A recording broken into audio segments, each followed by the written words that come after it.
Hello, everybody. Welcome to Journey Through the Past. I'm John Horrigan. Thanks so much for joining me. This program is being brought to you by the Hudson Council on Aging. And hello to all of you watching on HUD TV, Hudson Cable Access. Folks, the views and opinions expressed are those of the author and do not necessarily reflect the official policy or position of the Hudson Cable Access or the Hudson Council on Aging. Any content that I provide is of my own personal opinion and is not intended to malign any religion, ethnic group, club, organization, company, individual, or anyone or any. When I use the term Indian, I do not mean to use it in a derogatory sense. Native Americans, indigenous people, First Nation tribes are all interchangeable appellations. This is a text-driven presentation for the benefit of folks who may have difficulty hearing, or if you're a poor listener like myself. Any technical issues are on my side, and maybe one day I'll be able to make a presentation to you in person at the COA. But until then, stay safe, stay happy, and stay strong. Now, I was the host, writer, and winner of 5 Boston New England Emmy Awards for my role on The Folklorist. You can find it at our YouTube portal at www.folklorist.tv. And I was blessed enough to receive 20 Boston New England Emmy Award nominations, 13 Telly Awards, 7 Communicator Awards, and I was part of the back-to-back national champion in arts and entertainment with the Alliance for Community Media with the team at New TV in Newton, Mass. The show ran from 2011 to 2016. So our show today is The Pilgrims, 400 years after. We're going to talk about Puritans and separatists, exploration and exploitation, the Mayflower, the Great Dying, women on the Mayflower, the 5 landings, Patuxet, hardship and desperation, Squanto, Samoset, and Massasoit. First of all, you're going to hear me talk about 2 different dates. You may not know this, but there are 2 dates, Old Style and New Style. The Old Style was the Julian calendar, which was seasonal based on the seasons. And Great Britain and the 13 colonies of the United States moved from the Julian calendar to the Gregorian calendar, which was based around holidays in September of 1752. Pope Gregory XIII in 1582 wanted to align the new calendar with Christmas. So in order to make the jump, they had to skip 11 days. So September 2nd, 1752 was followed by September 14th, 1752. New Year's Day was moved from March 25th to January 1st. There were no Give Us Our 11 Days riots as Hogarth depicted in this painting in 1755, but it is an interesting painting. So folklore tells the tale that one Englishman hedged fellow villagers that he could dance for 12 days and nights without stopping. He began on the night of February 2nd, 1752, and danced through the night. The following day, though, was February 14th, and he collected on his bets.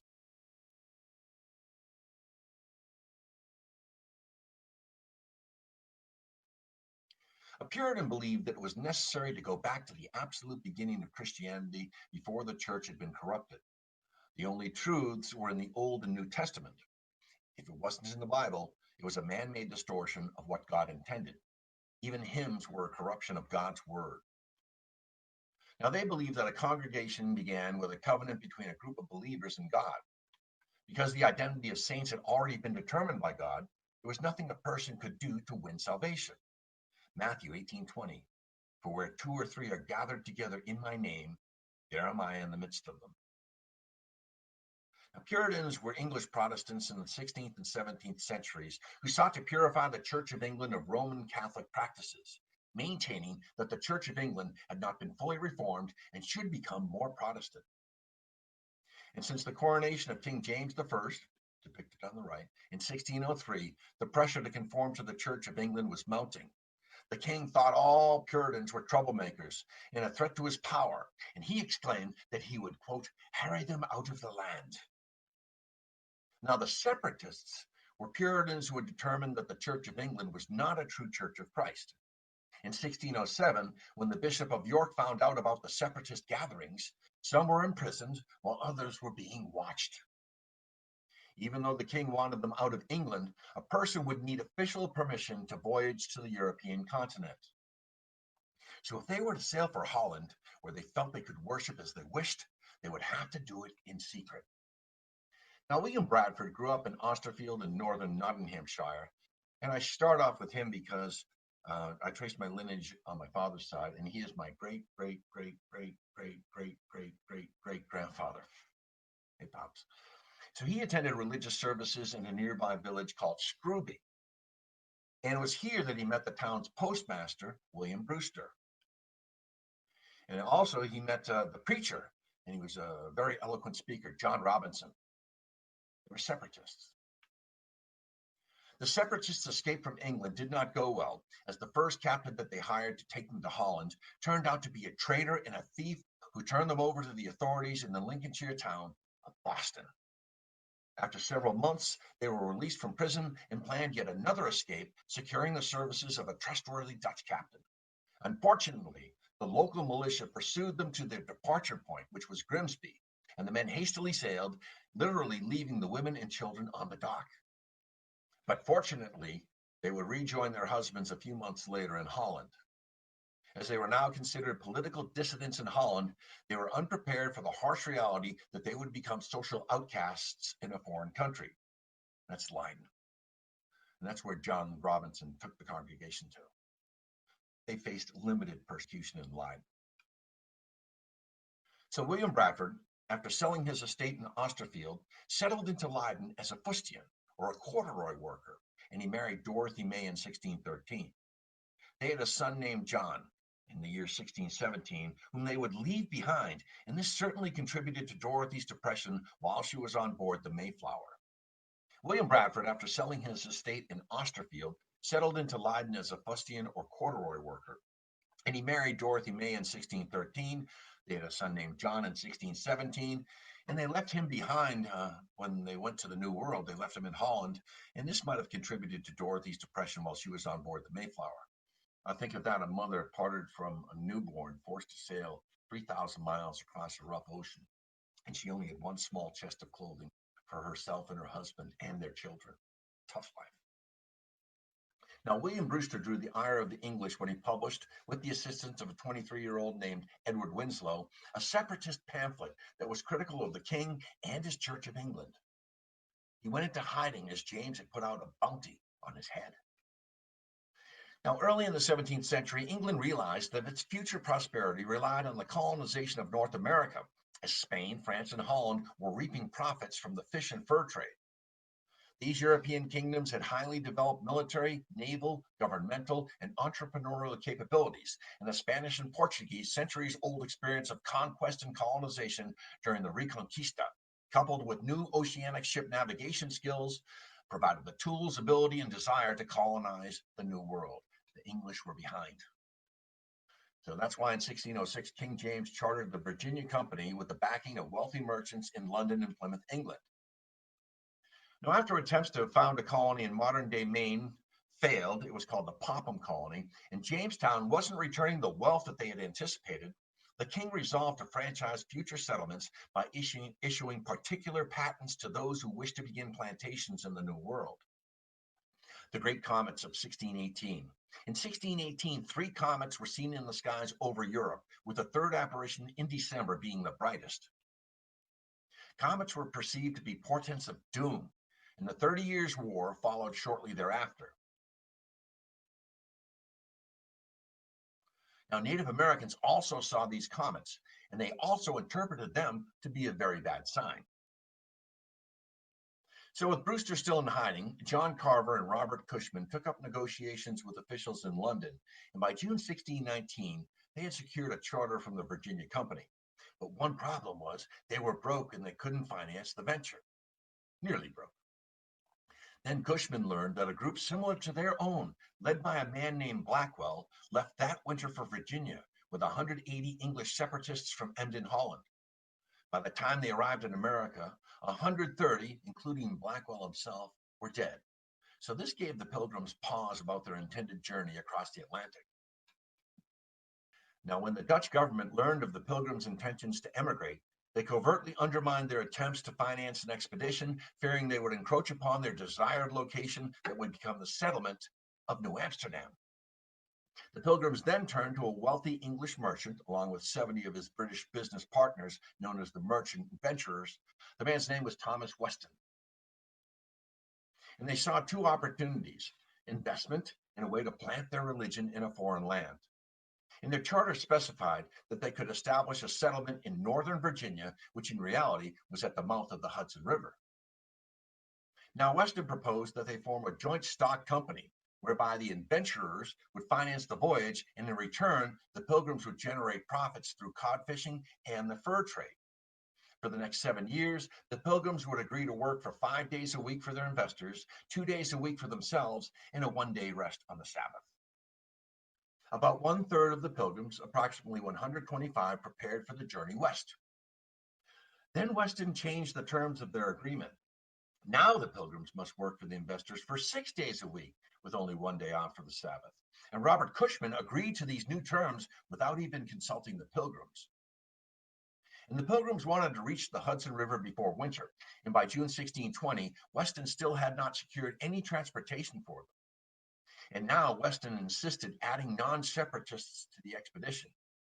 Among these strangers, as they were called, included a wicked man, a mean man by the name of Christopher Martin, and he would be directing the venture and the future settlement, including the congregation of Pilgrims. And they used Christopher Martin as a purchasing agent to procure supplies and provisions for the voyage. They needed beer, wine, hardtack, salted beef, salt pork, dried peas, fishing supplies, which he never got, muskets, armor, clothing, tools, trade goods, and a screwjack that would come in handy even before they reached America. And they also had to secure them seeds, barley, and wheat. They had to grow that for beer. But Martin refused to work with the Pilgrims like John Carver and Robert Cushman, and no one knew where they stood in regard to provisions for the trip, and it was just weeks away. Then the Pilgrims purchased a 60-ton vessel named the Speedwell, piloted by a man named Reynolds. And by the end of July 1620, the Pilgrims had made their way to Delfshaven, where the Speedwell was waiting. The plan was for them to rendezvous in Southampton, where the others, with their supposed provisions along with another ship, would be waiting for them. It was a sad and mournful parting, according to William Bradford, as he left his 3-year-old son behind with Dorothy's parents. Now, the Speedwell was 50 feet in length, a small boat, and it had been recently refitted with 2 larger masts to endure the crossing of the Atlantic Ocean. But this modification would eventually make her unseaworthy. Weston had now secured a second vessel known as the Mayflower, a square-rigged merchant ship with high superstructures that was about 100 feet in length and could carry 180 tons or 180 casks of wine. Now, the Mayflower was piloted by Master Christopher Jones, who had crossed the English Channel with a cargo of wine several times previously, and he traveled as far as Scandinavia and Greenland. And they called this a sweet ship, and that's because the spilled wine helped tamp down the odor emanating from the bilge. Now, Jones's mate and pilot was Robert Coppin, who had previously traveled to America. And 21-year-old John Alden was the cooper, in charge of all casks and barrels on board the ship, the quartermaster, provisions. Also on board was Miles Standish. He was hired as a mercenary, designated to be in charge of all military affairs, along with his wife, Rose. Elder William Brewster was joined by his wife, Mary, and their sons, Love and Wrestling. And Stephen Hopkins was on the Mayflower as well, along with his pregnant wife, Elizabeth. Also his son, Giles, and daughters, Constance and Damaris, along with 2 servants, Edward Doty and Edward Lester. Now, Hopkins had been to America previously aboard the Sea Venture, which had shipwrecked in Bermuda in 1609. He had been charged with mutiny, and the story was the basis for Shakespeare's The Tempest. Now, Edward Winslow was accompanied by his wife, Elizabeth. John Clark was also a co-pilot who had been to America once before, so they weren't flying blindly there. Christopher Jones had 2 men that had been there and knew the way. And Giles Healy was the ship's physician. John Carver's wife, Catherine, along with 5 servants, were passengers as well. Now, the ornery Christopher Martin, who was designated as the Mayflower's governor, traveled with his wife and 2 servants, along with 4 additional families, the Mullenses, the Eatons, and the Billingtons, Bradford referred to as one of the most profanest families amongst them. Ellen Jasper and Richard and Mary Moore were sent on the voyage by their stepfather, Samuel. And John Billington, a drunkard and troublemaker, was joined by his wife Eleanor and their sons John and Francis. But suddenly, just as they were about to leave, After a disagreement with Thomas Weston, he pulled all of his financial backing of the voyage and walked off the ship, and the Pilgrims were forced to sell off some of their provisions, including butter. So Martin was now behaving like a despot, cursing out all the Pilgrims at each turn. And because of this, Cushman made sure that he was on board the other vessel, the Speedwell. So they departed Southampton, and the Speedwell became as open and leaky as a sieve, according to Bradford.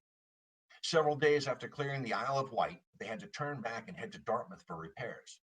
It was now August 17th, and the ship lay dormant in Dartmouth, awaiting the westerly winds. Now, they had consumed almost half of their provisions, and they weren't even out of the harbor yet. Once they were sailing again, about 200 miles off the British coast, the Speedwell sprang more leaks, and they were forced to turn back to Plymouth, England, and abandon her. The loss of the ship was costly. Maybe, they speculate, historians do, that Mr. Reynolds had deliberately overmasted the ship because he didn't want to go to the New World. You can see the trail there as they came out of Leiden, stopping in Southampton, then with repairs in Dartmouth, out to sea, then back to Plymouth. So now they're down to one ship. So Cushman left the group, and the remaining passengers all crowded aboard the Mayflower, 102 in all, of which less than 50 were separatists. On September 6th, I'm going to use the old style date, the first date, 1620, under what Bradford described as a prosperous wind, the Mayflower departed from Plymouth, England. Anyways, on board, they might have had some chickens. We're not sure. I don't think they did. Or sheep or goats. They came over in the second voyage, but I've discussed with a number of historians. But they did have two dogs, an English Spaniel, and also a giant Mastiff, hunting dogs. And the living quarters for the 102 passengers were cramped, with the living area about 80 feet by 20 feet and the ceiling about 5 feet high. With couples and children packed closely together for a trip lasting 2 months, there was virtually no privacy. When someone became sick, quickly others fell ill. They were suffering from vitamin deficiencies and malnutrition, and they were cold, wet. Fever and flu struck nearly everybody on board, but strangely, men such as Miles Standish never became ill. So the first half of the voyage proceeded over calm seas and under pleasant skies. But then the weather changed, with continuous northeasterly storms hurling themselves against the ship and huge waves constantly crashing against the topside deck. In the midst of one storm, the servant of physician Samuel Fuller died and was buried at sea, the first casualty. During another fierce storm, the sails could not be used, and the ship was forced to drift without hoisting its sails for days. The passengers were forced to crouch in semi-darkness below deck as ocean swells rose to over 40 feet, and with waves tossing the boat in different directions and the passengers clinging to each other, everybody was soaked to the bone. And the storm had so badly damaged its main beam that the crew thought that the ship would actually sink. Fortunately, they had that metal jack screw that I told you about. And that would be used in the construction of later in new settler homes, but for this, they used it to secure the beam so they could continue their voyage. They continued on, but now their food supplies were nearly depleted. And they were low on drinking water, but more importantly, beer. The water was rancid, cholera and other diseases were infested in fresh water. Immediately, the passengers became seasick, and they were mocked by a sailor whom Bradford called a proud and very profane young man. The sailor would curse and mock the Pilgrims, and he couldn't wait to throw their bodies overboard when they were dead. Ironically, he would be the first to succumb at sea, and the Pilgrims took that as their first sign from God. Now, during the crossing, as a violent storm lay siege on the Mayflower, a servant by the name of John Howland ventured topside for a breath of fresh air. He was immediately swept off the deck. Somehow, as he fell into the sea, sure to drown in the cold waters, he grabbed a halyard, which was a rope dangling alongside the ship. Despite going 10 feet underwater, he was pulled aboard with a boat hook and saved.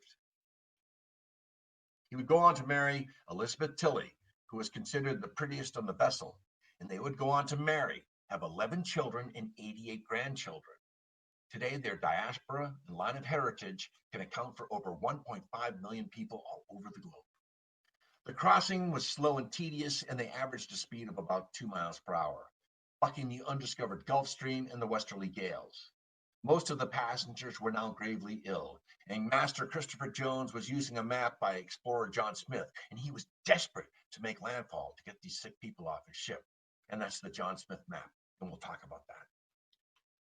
Since about the year 1519, European fishing vessels were occasionally seen on the horizon by the native inhabitants. For instance, Bartholomew Gosnold was among the first Europeans to make landfall in northern Maine. He would travel south along the coast to Cape Cod, and there he observed the natives, probably Nausets, running on shore, gawking at the sight of his ship. He was the first European to discover Martha's Vineyard, and he built a temporary fort on the Elizabeth Islands at Cuttyhunk in the year 1602. Now, the earliest settlers of the Elizabeth Islands were the Wampanoag Native Americans. The tribe did not settle permanently on the Elizabeth Islands, but used them in the summer for hunting, fishing, and gardening. Occasionally, arrowheads or stone tools are discovered on the islands.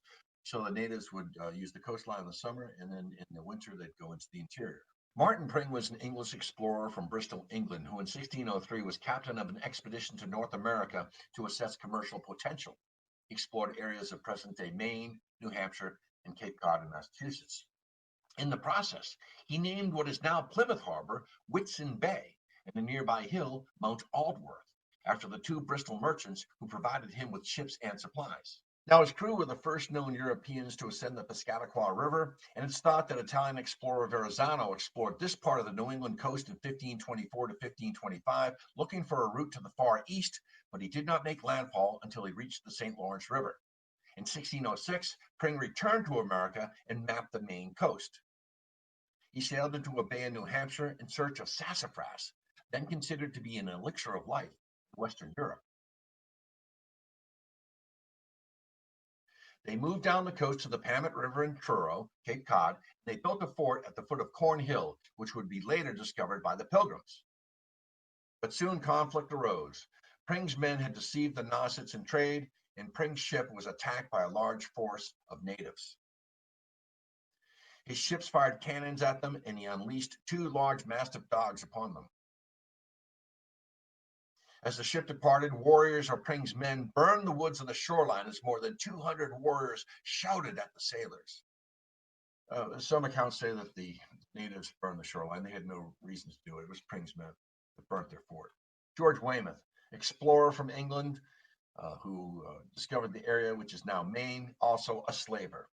In 1602, Weymouth was hired to seek a northwest passage to India by the recently formed East India Company, and he sailed the ship Discovery 300 miles into Hudson Strait.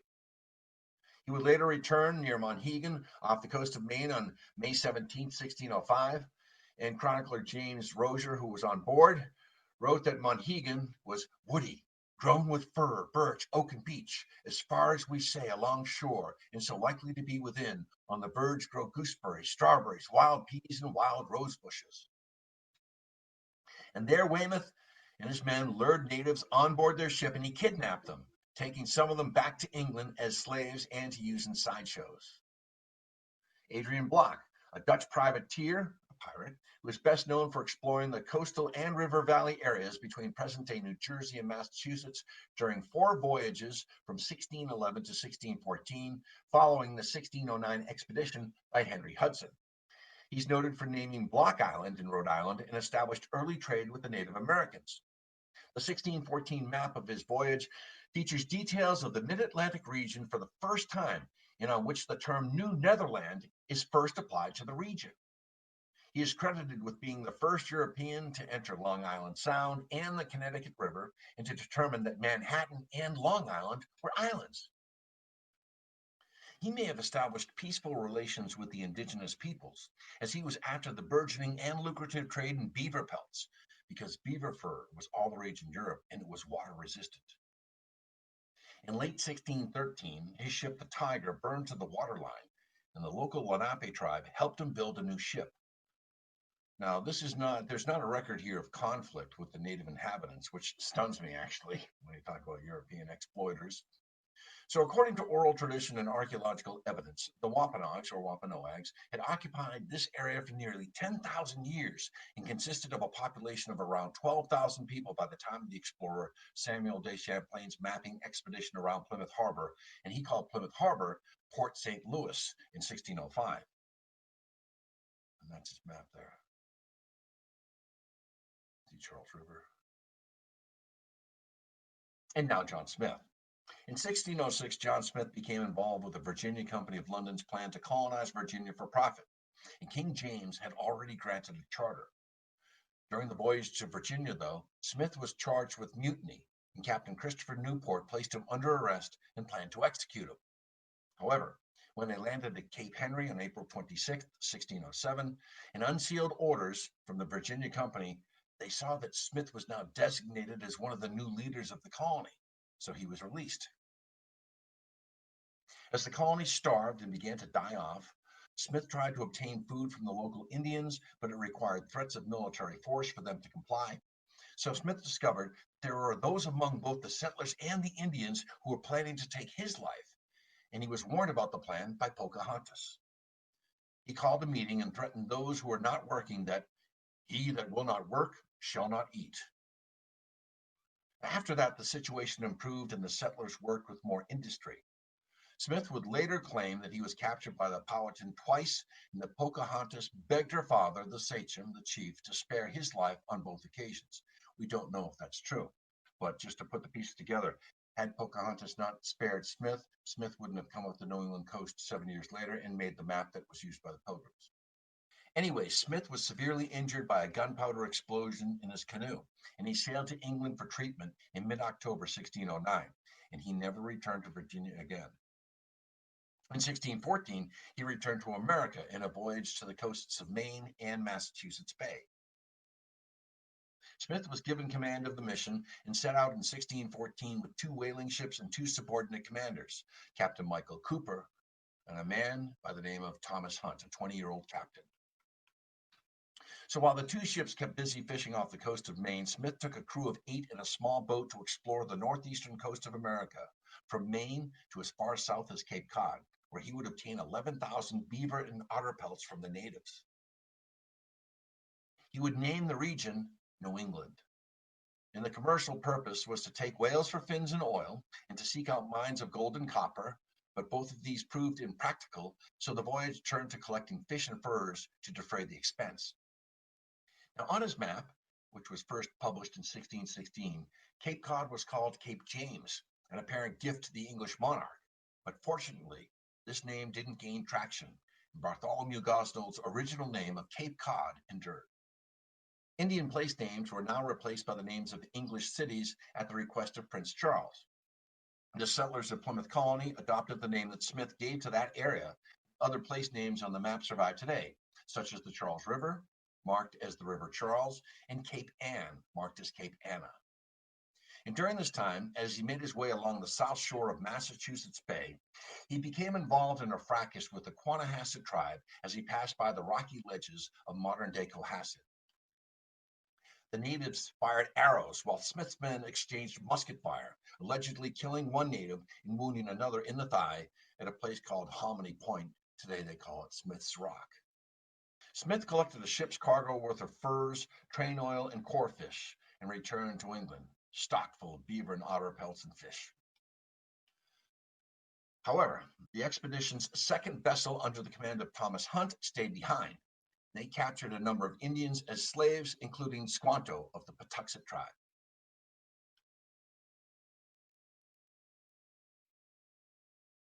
So when Smith started back to England, he told Hunt to stay behind for a while and pick up from the Indians a load of fish, skins, and other items to bring back. But Hunt went beyond these instructions. He had other plans. Offering to trade beaver, Hunt lured 27 Nauset and Patuxet Indians on board his ship, and he took them captive. Sir Ferdinando Gorges, head of the Council for New England, remembered it similarly. He said, "One Hunt, a worthless fellow of our nation, set out by certain merchants for love of gain, who, not content with the commodity he had by the fish, and peaceable trade he found among the savages, after he had made his dispatch and was ready to set sail, more savage-like than they, he seized upon the poor innocent creatures that in his confidence of his honesty had put themselves into his hands. He was a slaver. So Hunt stored the Indians below the hatches and sailed them to the Straits of Gibraltar and on to the city of Malaga, Spain, where he sold as many of them as he could. But when some local friars in Malaga discovered that they had been brought from America, they took custody of the remaining Indians and instructed them in the Christian faith. As Sir Ferdinando Gorges states, the friars so disappointed this unworthy fellow of the hopes of gain he conceived to make by this new and devilish project. Now, Gorges would take his own slaves. I mentioned Squanto. He was known as Squantum, a brave, the Patuxet tribes. And so now the Patuxet tribes became, and the Nasa tribe became very hostile, and they were outraged by these kidnappings, these taking of slaves. And after this, English and French ships visiting Plymouth and Cape Cod were no longer welcomed with the profitable fur and fish trade. In the popular lore of the early English settlers, a crew of Frenchmen were said to have shipwrecked along the Cape Cod coast and taken captive and enslaved by the Nassets. The party was taken by the local Nassets, and most of them were executed, but not before evoking a divine curse against their native captors. According to Thomas Morton, in a short time thereafter, the hand of God fell heavily upon the Nassets with such a mortal stroke that they died on heaps as they lay in their houses. The two remaining survivors were ransomed to the English captain Thomas Dermer. Now, John Smith was convinced that Hunt's actions were directed at him. By inflaming the local population, Smith said he could prevent that intent I had to make a plantation there, keeping the country in obscurity so that Hunt and a few merchants monopolized it. According to Smith, Hunt had taken his maps and notes of the area to defeat Smith's settlement plans. He could not believe that Hunt was driven by greed, since there was little private gain to be gotten, and Hunt sold those silly salvages for riles of 8. Smith made 2 attempts in 1614 and 1615 to return to the same coast, but his ship was demasted by a storm on the first trip, and on the second attempt, he was captured by French pirates off the coast of the Azores. He escaped after weeks of captivity and made his way back to England, where he published an account of his 2 voyages as a description of New England, and he remained in England for the rest of his life. So Smith noted that the people inhabiting the coasts from Maine to Cape Cod had large cornfields and great troops of well-proportioned people, and that the French had been so successful in trade with the natives because they came in peace, whereas English merchants came with weapons and arrogance. And Smith believed that it was too late to reverse this reality, even with diplomacy. So he advocated, we need military force. And he suggested that the English adventurers should rely on his own experience in wars around the world and his experience in New England, whereas few men could engage in what he called silly encounters without injury or long-term hostility. He also compared the experience of the Spaniards in determining how many armed men were necessary to effect compliance. Far larger than its title, Smith's book outlined his vision for the New World. He specifically identified the part of the region that became Massachusetts as having all the elements needed for building and sustaining the colony and ripe for exploitation. They had fertile land, fresh water, timber, fish, and fur in New England. No gold. He identified one specific spot that he claimed had an excellent good harbor, good land, and no want of anything but industrious people. This is the very spot where the Mayflower Pilgrims established Plymouth Colony, a former village of the Patuxet. That's where it is right there, you can see. The original inhabitants of Patuxet were Algonquin, and they apparently used it as a summer resort. For at least 3 places along the shore were rich in relics indicating such use, and lobsters were abundant at that time, and Joseph Jocelyn, an early visitor, wrote of an Indian lad spearing 30 lobsters from his canoe in an hour and a half. Nothing further has been learned of Captain Thomas Hunt, though it's believed that he was discredited and disgraced in England for his actions in kidnapping the Indians, and thereafter he had difficulty obtaining commissions. But seeing that Patuxet was decimated by disease, Could one of Hunt's men been a super spreader 2 years before the supposed epidemic breakout year of 1616? Remember, Patuxet was decimated. 95% of their inhabitants they lost. And the Great Dying, which I'll get to in just a moment, historians will tell you that it was a French fur trapper who was brought ashore by the local natives in northern Maine, and they all got sick from him, and the disease came south along the coastal areas. This is what weakened the Wampanoag Nation. Now, this disease wiped out Massachusetts tribes, Nauset, Wampanoag, Pokanoket, but for some reason it did not affect the Narragansett, who were rivals with Massasoit and the Wampanoag Federation. And I believe that they practiced social distancing. That is, they went into the interior of the woodlands until this disease, this outbreak died down. Just my theory. Now, or did the infected man or the men or fur traders or fishermen or infected native travel from the northern Maine coast after infecting the native population there and then dock at Patuxet? Perhaps. Now, this is according to King James, typical of his personality. Within these late years, there hath by God's visitation reigned a wonderful plague, the utter destruction, devastation, and depopulation of that whole territory, so as there is not left any that do claim or challenge any kind of interest therein. We in our judgment are persuaded and satisfied that the appointed time to come in which Almighty God, in his great goodness and bounty towards us, and our people hath thought fit and determined that those large and goodly territories, deserted as it were by the natural inhabitants, should be possessed and enjoyed by such of our subjects. The Pilgrims thought it was Providence when they found this land open and skeleton, bleached bones lying on the ground. But the Indians had died so quickly they didn't even have time to bury their dead. About 60,000 Indians lived in New Hampshire, Massachusetts, Rhode Island, and Connecticut at the start of the 17th century, according to Sherburne Cook. And Maine had a robust population of Abenaki tribes.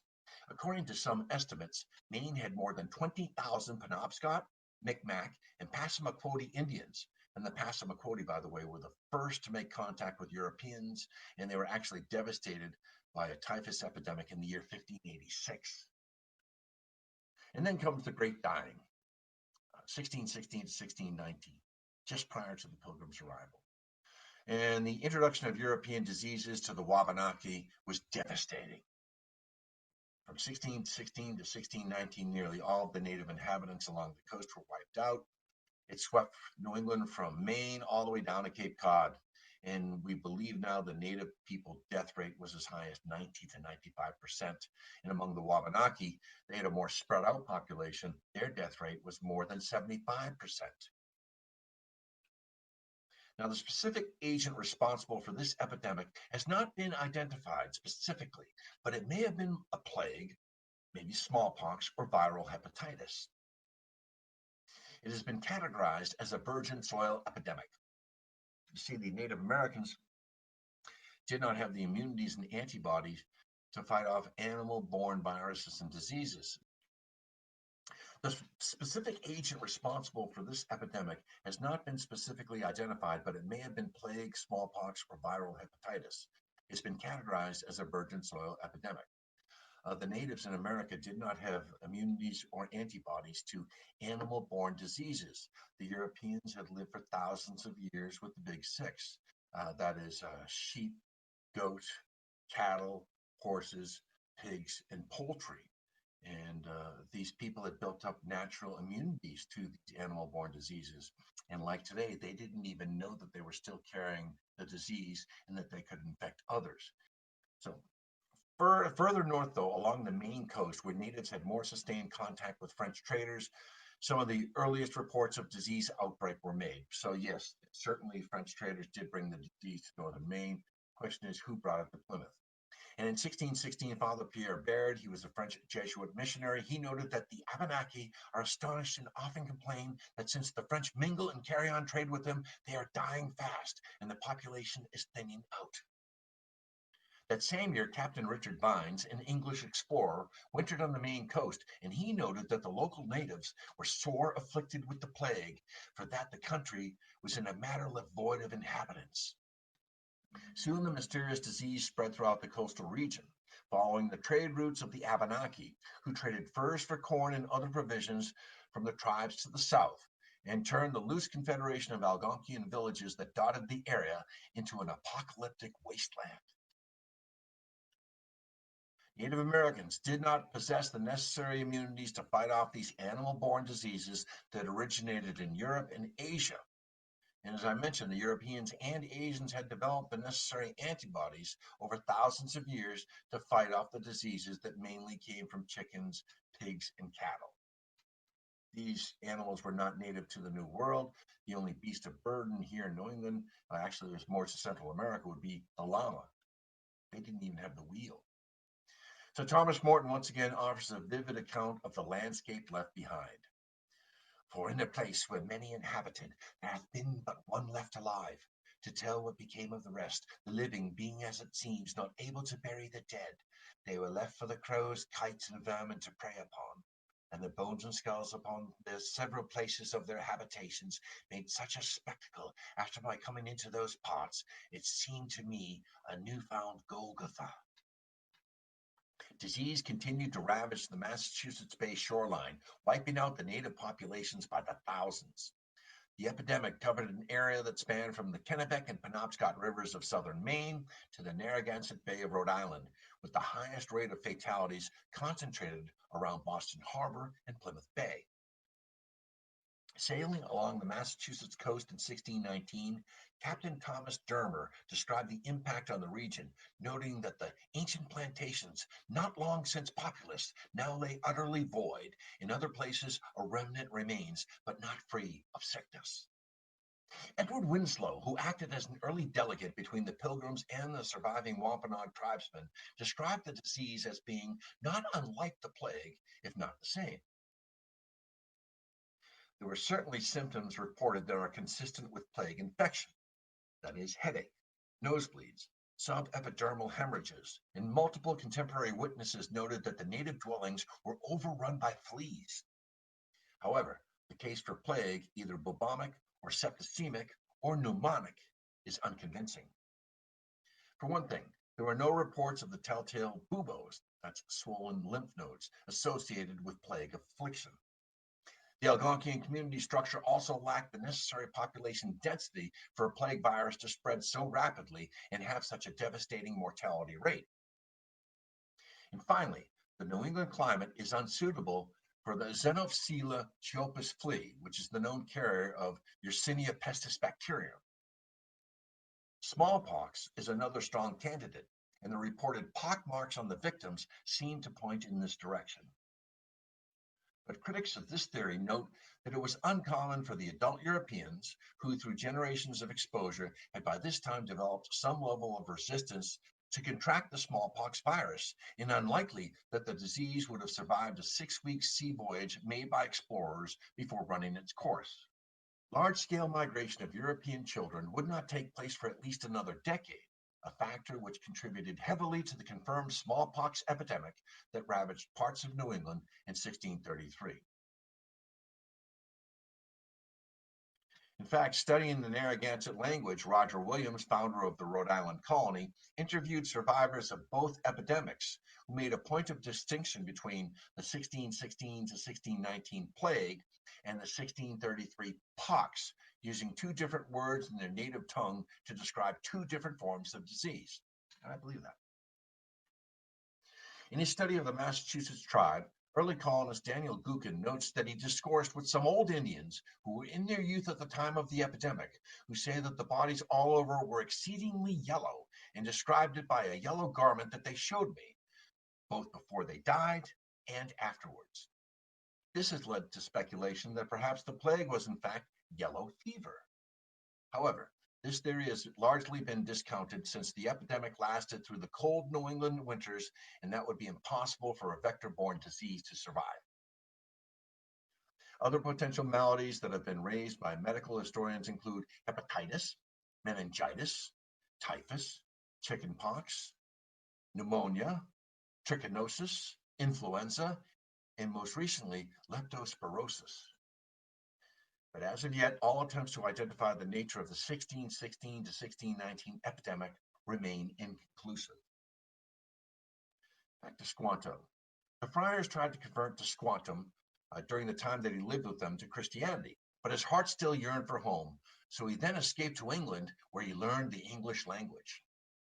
And he then had been living in England with the Newfoundland Coopers or Cupid's Cove colony treasurer by the name of John Slaney. When the opportunity came to travel back to the New World, he shipped back across the ocean to assist in setting up the Newfoundland colony at Cooper's Cove, which was a fur trading colony set up in 1610. There it is.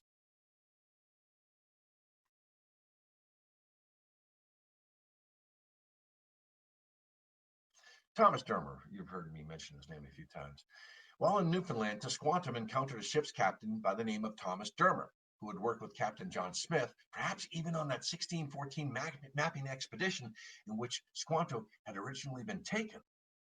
Anyways, Dermer was employed by the New England Company headed by Sir Ferdinando Gorges, and they still had hopes to profit from the beaver trade with the Indians of Massachusetts, but this would not be possible as long as hostilities remained.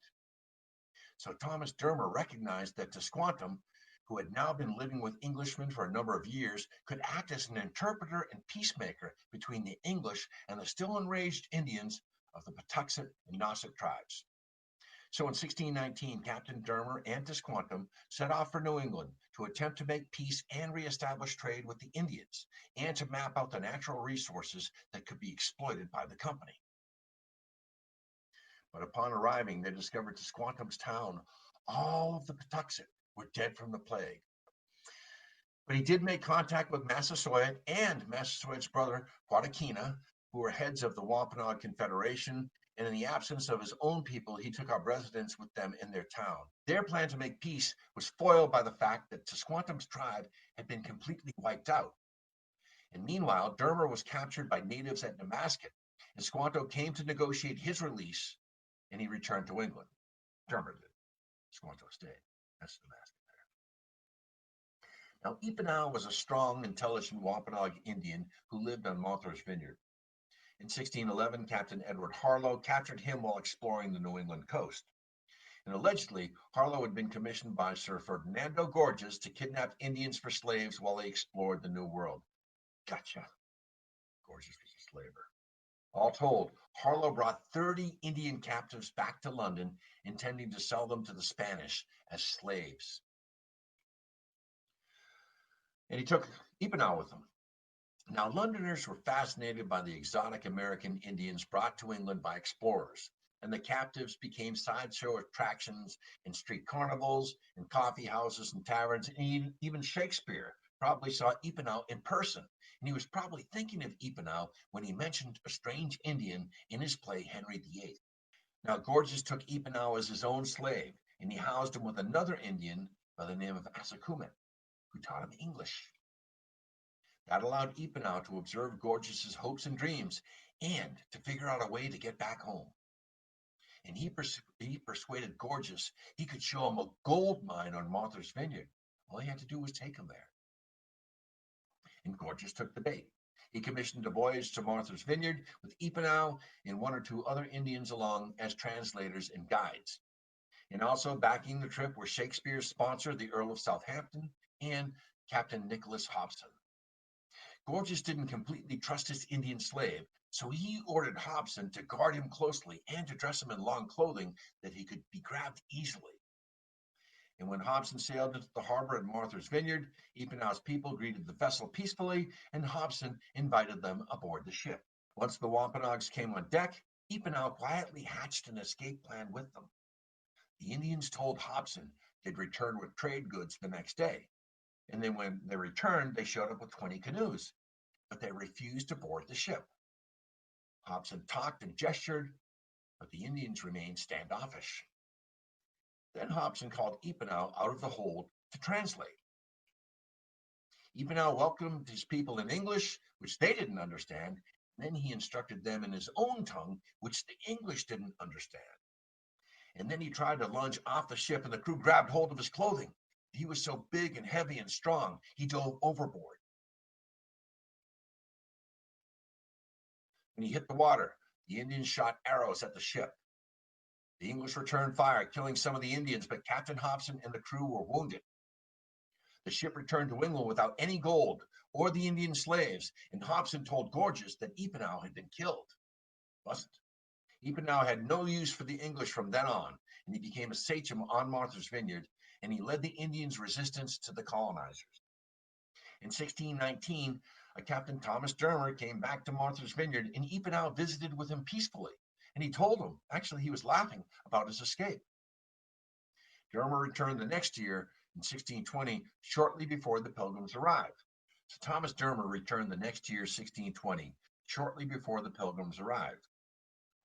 And he managed to pick up Squanto, and Squanto came aboard as a guide. But due to an incident during that spring, whereby a fur trading ship invited Epenow's men aboard for trade and then executed them, Epenow's men were not so friendly this time around, and they attacked Dermer and his crew, and they retook Squanto and killed everyone except for Dermer. Dermer was wounded, and he escaped to Virginia, where he later died. Squanto was now a captive, but he was eventually returned to Massasoit by Epenow. Back to our story. John Smith lobbied the Pilgrims to take him with them, but the Pilgrims demurred, preferring to take his maps instead of his domineering persona. After all, the Pilgrims would be dependent upon and at the will of Captain Smith had he been aboard the Mayflower.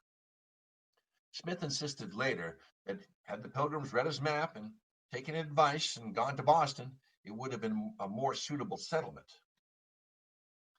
Now, back to the Mayflower. It's daybreak after 65 days at sea, November 9th or 19th, 1620, and after seeing seagulls and the ocean beginning to turn from the color deep blue to a shade of green, a look outside at what John Smith had called in his map Cape James. They saw the sands of Cape Cod, the long sandy arm that had been explored in 1602 by Bartholomew Gosnold. So the passengers were delighted to see the autumn colors of the trees and the abundance of them. Again, timber was scarce now in Europe. Jones tried to make his way south to the Hudson, the original and chartered destination, but the winds were now against him. And you can see in that map, by the way, the yellow line, 1620 border between Virginia and New England. Now, Thomas Weston had originally thought that a more northerly settlement would be conducive to cornering the European market on codfish. And each spring since about the year 1519, hundreds of fishing vessels from England, France, Spain, Portugal, and Holland lurked off the coast of Maine at the Grand Banks. But the Pilgrims' legally granted land was 220 miles to the south. So you can see the route here, and they began to head south along the Cape. The wind was in their favor, but then suddenly at 1 o'clock, the winds and the tides shifted, and they were now approaching one of the most dangerous shoals in North America, Pollock Rip, or Pollock's Rip. An alarmed Christopher Jones immediately realized that the destruction of the Mayflower was imminent. Bradford said, "They fell amongst dangerous shoals and roaring breakers, and they were so far entangled therewith as they conceived themselves in great danger." See the route there. But then, with the changing of the tide, the wind, and the current, by 4:35 p.m., Jones moved the Mayflower northwest of Pollock Rip, and they were out of danger. They drifted off the coast of Chatham until dawn on November 10th. And at this point, to the alarm of the passengers, Jones made the fateful decision to turn the tip of Cape Cod and anchor in Provincetown Harbor. His ship was full of sick people. He wanted to get them off, get them settled, and head back to England. So on November 11th, 1620, the Mayflower's anchor was dropped in Provincetown Harbor at Long Point. We could go into a bunch of maps like this, right there. Now, of the 102 passengers on the Mayflower, there were 50 men, 19 women, and 33 young adults and children. Just 41 were true pilgrims, that is, religious separatists seeking freedom from the Church of England. 25 to 30 were crewmen and officers, those bad neighbors. The Billington family appeared a number of times in the accounts of early Plymouth Colony, and they were reported to be the colony's troublemakers. For instance, young Francis, the son, fired a musket on board the Mayflower while the ship was anchored off Cape Cod, showering sparks near casks of gunpowder. Francis went exploring soon after their arrival. He climbed a tree and he saw the Billington Sea. Discovered the Billington Sea. That's why they called it that. And then in March of 1621, John Sr. challenged Miles Standish's orders for contempt of the captain's lawful command with several speeches, and he was punished for it. He would do this many times more. And in May of 1621, John Billington the Younger became lost in some woods for several days and weeks, eventually being returned home by some natives from the Nemasket on Cape Cod. In 1624, John Billington was implicated in the Oldham Lyford scandal, which was a revolt against the rule of the Plymouth Church, but insisted he was innocent and he was never officially punished. In 1625, Governor Bradford wrote a letter to Robert Cushman saying, "Billington still rails against you. He is a knave, and so will live and died." In September 1630, John Billington was tried by a jury and hanged for the murder of John Newcomen, whom he considered to be an enemy. This was the first such execution in Plymouth Colony, and Bradford states he was approximately 40 years old at the time of his hanging. In 1636, Billington's wife Eleanor was sentenced to sit in the stocks and be whipped for slandering John Doane. Let's look at the women of the Mayflower. 18 adult women boarded the Mayflower at Plymouth, with 3 of them at least 6 months pregnant. Elizabeth Hopkins, who gave birth to a boy named Oceanus during the voyage. Susanna White, who gave birth to Peregrine White on board the Mayflower in Cape Cod Harbor on November 20th. And then Mary Norris Allerton, who unfortunately gave birth to a stillborn on board the Mayflower that December. When the ship arrived in Cape Cod, the men went ashore on 5 exploration missions, while the women stayed on board the Mayflower to care for the sick and the young in damp, cramped squalor, which meant many would die before they were able to step foot on land. Because of these conditions, just 5 women would make it through that first harsh winter. There are precious few records of the women who boarded the Mayflower, but their strength and role in the dramatic voyage and in settling in a new land, including cooking the first Thanksgiving, cannot be underestimated. Women in 1620 had little rights, and their history is patchy, and little thought was given to the recording any of their endeavors. So it must have been absolutely awful for them. Susanna gave birth to Peregrine while the ship was anchored in Cape Cod in late November 1620. She also traveled with a 5-year-old son called Resolve, and Peregrine would become known as the firstborn child of New England, and he would go on to become a prominent farmer and military captain. Susanna's husband, William, however, would sadly die weeks and months later in February of 1621. Now, Susanna, now with a newborn son and a 5-year-old to care for, was the only widow who survived that perishing first winter in America, and one of 5 women to do so. The others were Elizabeth Hopkins, Mary Brewster, Eleanor Billington, and Catherine Carver, who sadly died in May of 1621. Originally from one of the Pilgrims villages in Scrooby, Nottinghamshire, England, she would marry again, this time to widower Edward Winslow, and this would be the first marriage in the new Plymouth Colony on May 12, 1621, and they would go on to have 5 children. Susanna would certainly have been one of the more prominent figures in the new settlement, married to Edward, who was a leader in the community. Elizabeth Hopkins would give birth while at sea to a boy she aptly named Oceanus, who would tragically die after 2 years when the Pilgrims had settled into a life of hardship in their new surroundings. Now, Elizabeth survived the first winter to cook the first Thanksgiving feast, but little is known of her origins or what would become of her. She married Stephen Hopkins in February 1617, and they had a daughter, Damaris, born somewhere in England around 1618. And they were part of a group of pilgrims known as the Strangers, who were not part of the congregation of separatists living in Leiden, Holland. The Strangers made up more than half the Mayflower passengers, and there were merchants, craftsmen, skilled workers, and indentured servants, no farmers, and also 3 young orphans. All were common people, and about 1/3 of them were children, and they were crucial to the colony's success. They would have initially boarded the Mayflower in Holland before they met up with the leaking Speedwell in Southampton, and they would stop again in Dartmouth and Plymouth before setting off for America.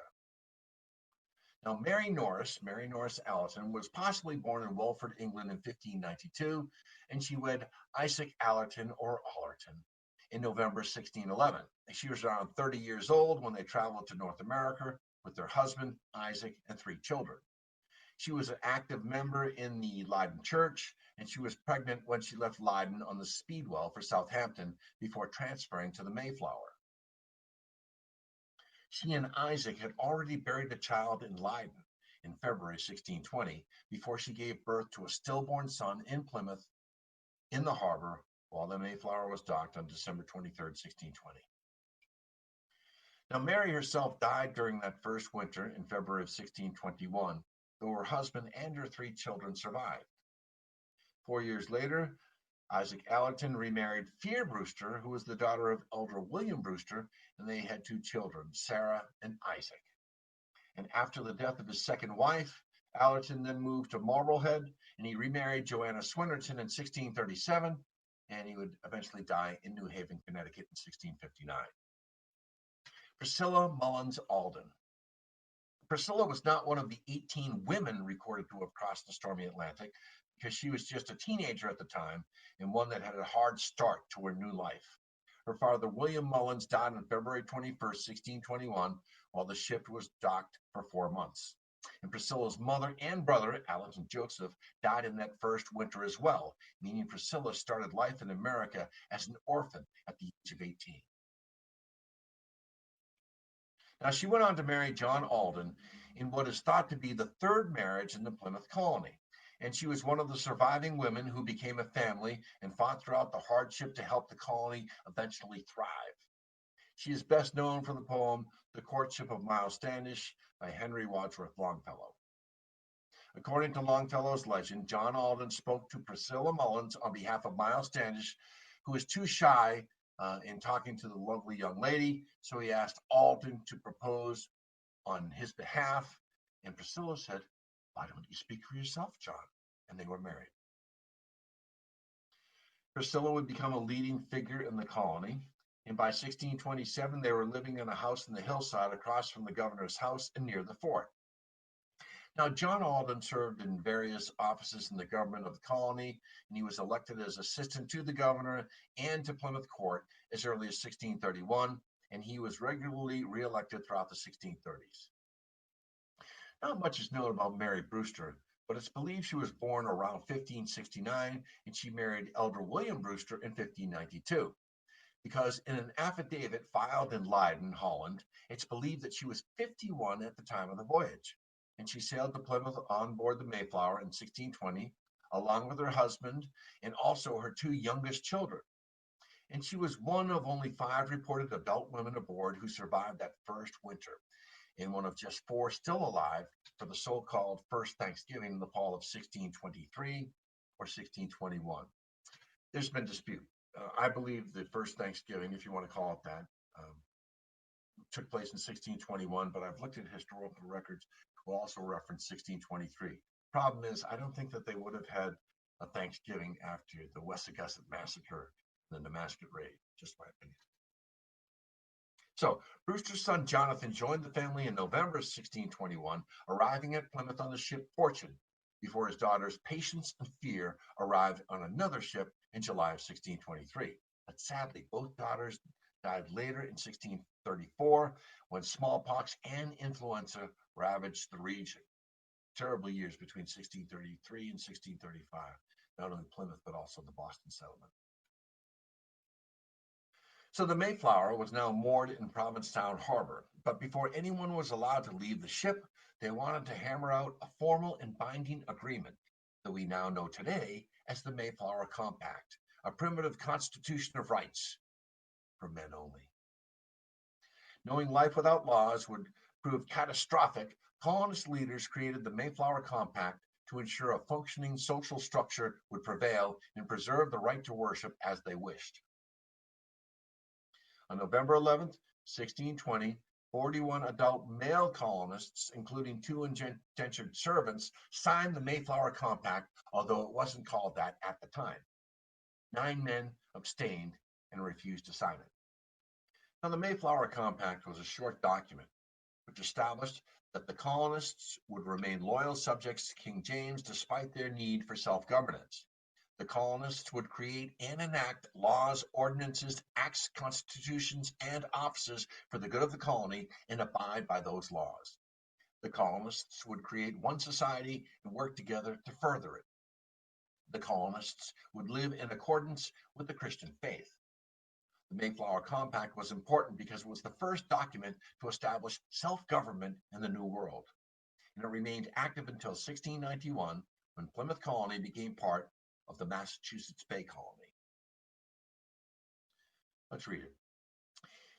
In the name of God, amen. We, whose names are underwritten, the loyal subjects of our dread sovereign, Lord King James, by the grace of God, of Great Britain, France, and Ireland, King, Defender of the Faith, etc., having undertaken the glory of God and advancements of the Christian faith, and the honor of our king and country, a voyage to plant the first colony in the northern parts of Virginia, do by these presents, solemnly and mutually, in the presence of God and one another, covenant and combine ourselves together into a civil body politic for our better ordering and preservation and furtherance of the ends aforesaid, and by virtue hereof to enact, constitute, and frame such just and equal laws, ordinances, acts, constitutions, and offices from time to time, as shall be thought most meet and convenient for the general good of the colony, unto which we promise all due submission and obedience.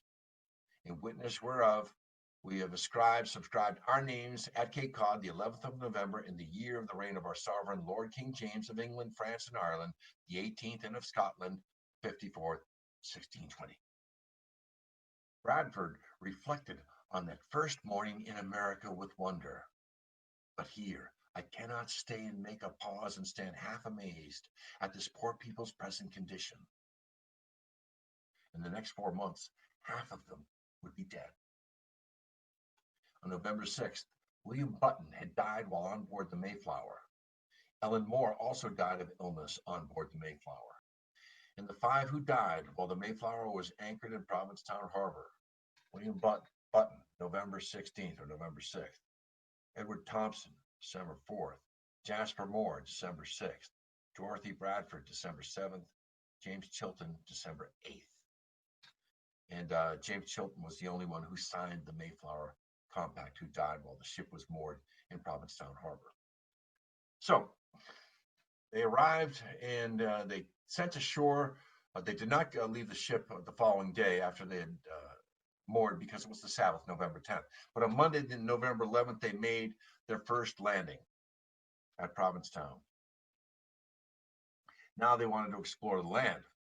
So they had a 35-foot shallop in the hold of the Mayflower, but it had to be both reassembled and repaired, and that would take several days.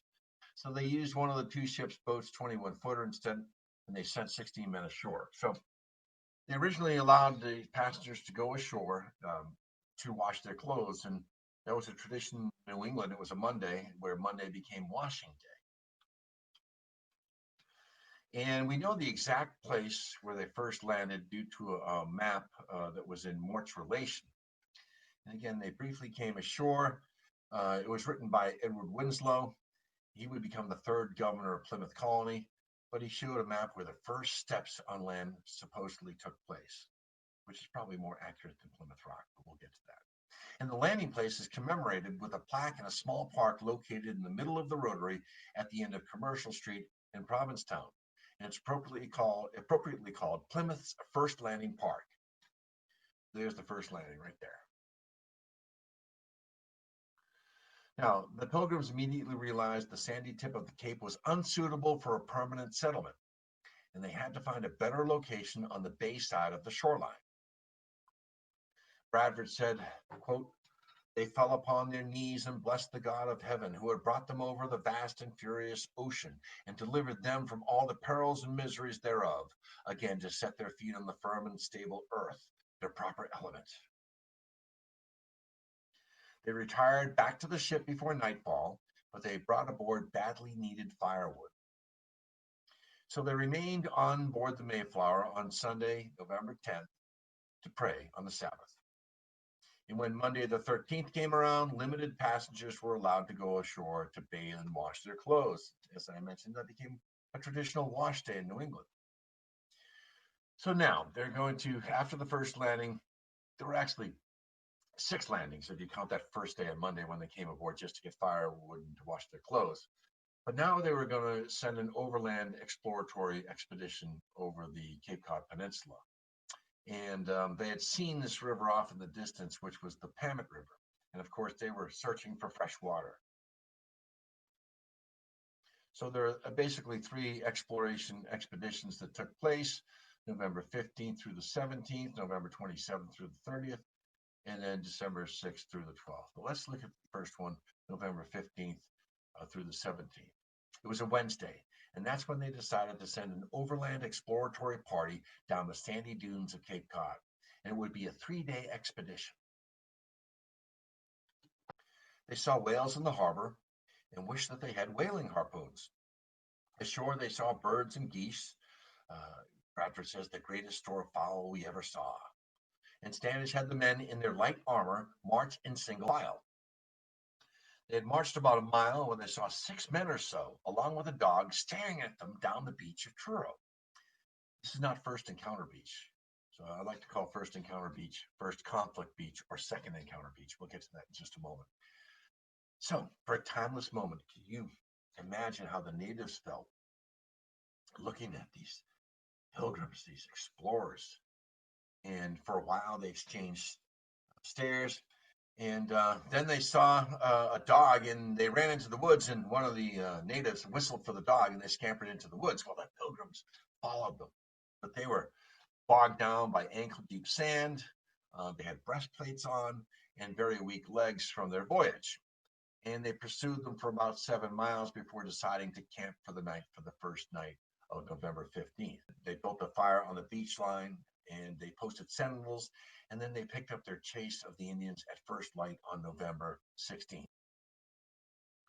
And at 10 a.m., they came into a valley, and there they saw their first American deer. And with their chainmail torn to pieces because they were going through shrubbery and brush, they now were desperately thirsty. And they had this crude alcoholic beverage with them to sustain them, aquavite or something like that, awful. And then suddenly they came upon a small hill, and there they found a freshwater spring. And they quote, "Drunk our first New England water with as much delight as ever we drink in all our lives."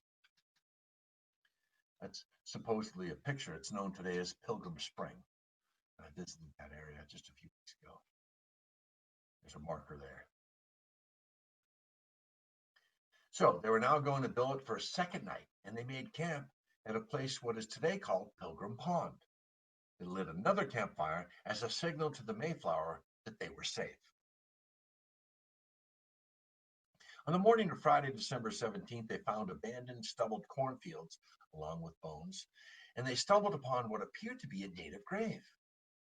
It would be odious unto the Indians if we ransacked their sepulchres. Then they came across evidence that they were not the first Europeans to come to the area.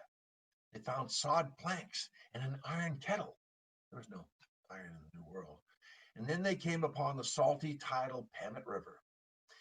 There they found remnants of a fort that might have been built by the explorer Martin Pring when 1603 captained an expedition to North America to assess its commercial potential. He explored, as I mentioned, areas of present-day Maine, New Hampshire, and Cape Cod. And then on a high seaside hill, they found mounds that they thought at first were graves, but they were unlike the grave that they had examined earlier. And in it, they found reed baskets filled with multicolored corn, which we call maize. And the Nauset tribe stored their seed corn and grain for winter months. And grain, if kept dry and cool, can be stored for years. So they were starving now, and they filled a large kettle full of this corn, and they made a commitment to compensate the owners at a later date. And this is the first act of American credit, in my opinion. Now, the area today is referred to as Corn Hill. And there's a marker there, a nice park. They said, "And sure it was God's good providence that we found this corn, for else we know not how we should have done." That was in Mort's relation to Edward Winslow.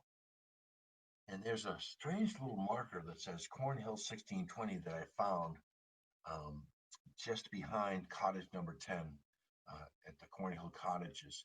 And I was just about to leave the area, and there it was, little tiny tablet. That's the actual area where they actually dug up the baskets. Cornhill, we call it. So by dusk that evening of the 17th, it was now raining, and they became lost in the woods, and William Bradford became entangled in an Indian animal snare.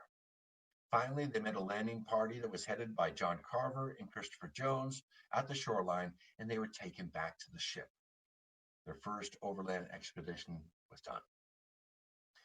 And then their second expedition, Monday, November 27th, they decided to send the reassembled shallop now, a larger boat with a sail, along with 16 men south along the inner cape to a place they would call Cold Harbor.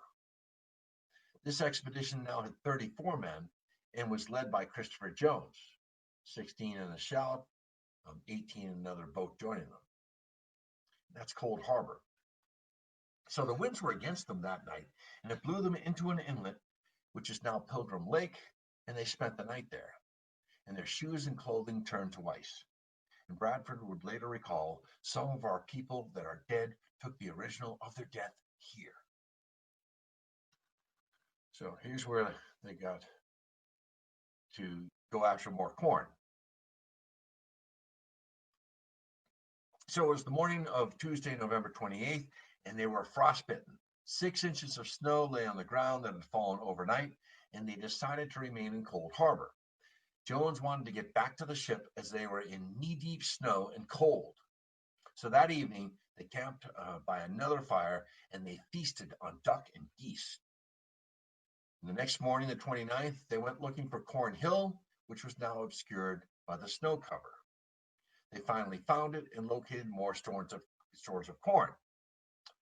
But this time, they took it all. Christopher Jones, along with some invalid men who were freezing, took it back to the shallop, and he sailed it back to the Mayflower. Standish stayed behind with 18 men, and they struck up camp again. Now, Christopher Jones was to pick them up the following day, Thursday, November 30th. And that morning, Standish began to search for the indigenous peoples. But they were nowhere to be found. Standish found another gravesite, and this time he decided to desecrate it. There they found the remains what seemed to be of a European with yellow hair, a sailor's sack, a knife, and a sewing needle. And next to him lay a child with a tiny wooden bow. Later that day, they found recently abandoned wigwams. They took articles at their pleasing and left nothing in return. So, looting and ransacking graves, corn stores, and villages would not endear them to the native inhabitants. They were picked up by the shallop that evening. They now understood that Pamet was not a proper place to settle. One of their pilots, Robert Coppin, vaguely recalled from a fishing expedition years earlier that there was a protected harbor with a river about 20 or so miles across the bay. He called it Thievish Harbor because the natives had stolen his company's harpoons. He's talking about Plymouth Harbor. On Wednesday, December 6th, they set out on their third expedition with John Clark and Robert Coffin leading. And Jones this time chose to remain behind on board the ship. But amongst the 16 men were William Bradford, Standish, Winslow, Howland, Carver, and Hopkins. And they would explore the harbors and the bay side of Cape Cod. You can see their route, the third expedition there. They go down the Cape. And here's where first encounter or first conflict happened.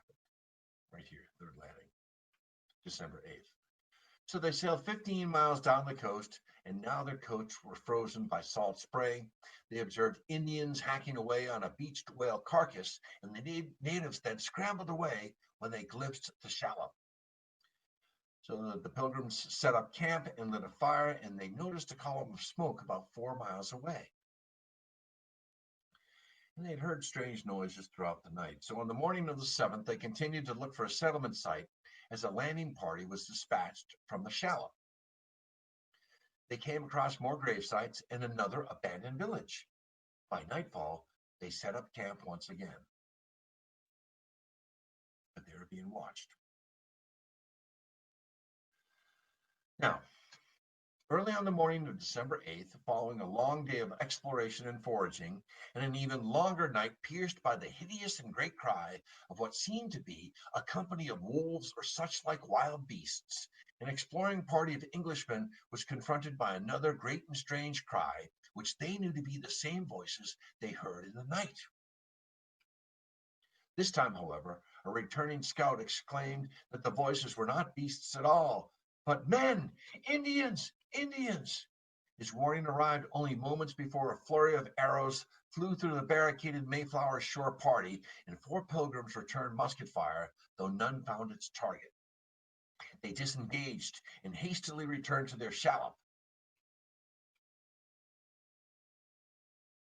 Now the fourth landing.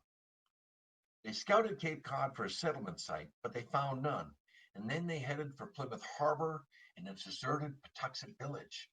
But as they rounded Saquesh Head, which is the Gurnet there on the map there, they encountered a fierce snowstorm near Clark's Island, and the wind snapped the shallop's mast and broke their rudder. They were adrift now, and somehow John Clark, who they brought aboard the boat, he managed to get the boat to shore, and that's where they repaired it. And they spent 2 nights on Clark's Island, named after John Clark, in the freezing sleet, and they prayed Psalms 61 and 100 at a place called Pulpit Rock, or Election Rock, because that's when they started to determine who was going to lead the colony. And then they returned to the ship. Now that's Pulpit Rock on Clark's Island, and I had an opportunity to kayak out there and actually pray Psalm 100 at the foot of what I call the true Plymouth Rock. So the fifth landing was now at Plymouth. It took 5 attempts before they found Plymouth. And now they're in Patuxet, a deserted Indian village. So on December 11th, 1620, the Pilgrim men landed on Plymouth Harbor Beach, and they secured the boat to a glacial rock in the harbor. Now, Plymouth Rock was a 200-ton boulder of Dedham granite, the only Dedham granite in the area. And since then, it's been cut in half, glued back together, bombed, dropped twice, and trimmed to fit its present-day portico. Legend has it that Mary Chilton was the first European female to step foot on New England soil on Plymouth Rock. Personally, I believe the first part of the story, that she was the first to step on land, but I don't believe the part about Plymouth Rock. In my estimation, the true Plymouth Rock, if there is one at all, is on Clark's Island, Pulpit, or Election Rock. So once the Pilgrim had come ashore and they established the land that they would build on, they made plans for their settlement. And they had decided that the houses would be close together and near the fields that were already cleared by the Patuxet. Now, on top of the highest hill, they would erect the fort. They built but a violent storm delayed the building, and it wasn't until January 2nd that trees were actually felled and construction began. In less than a week, the common house was erected, and after that, families started to build their own homes. It would take several months for the Pilgrims to build houses, and they'd shuttle back and forth from the Mayflower for the next 3 months until the women and children were allowed to disembark in early March 1621. And now they were threadbare and starving. They had not that winter been relatively mild, even though this occurred in a period, I hate this term, the Little Ice Age. There's so many perturbations during the Little Ice Age, the Maunder Minimum and the Dalton Minimum, but another story. Anyways, that allowed them, because it was relatively mild, to actually construct housing. Otherwise, none of them would have survived. So they were grossly unprepared now. Their supplies had dwindled. They had very little experience hunting or fishing, but they did kill a few fowl to survive. And now, John Carver, it was decided at Election Rock that he was now their governor. But unfortunately, he would die while attending to a field in April, one of those strange hot April days, and he would be succeeded by William Bradford as the leaders of the colony. It sounds like Carver had a stroke.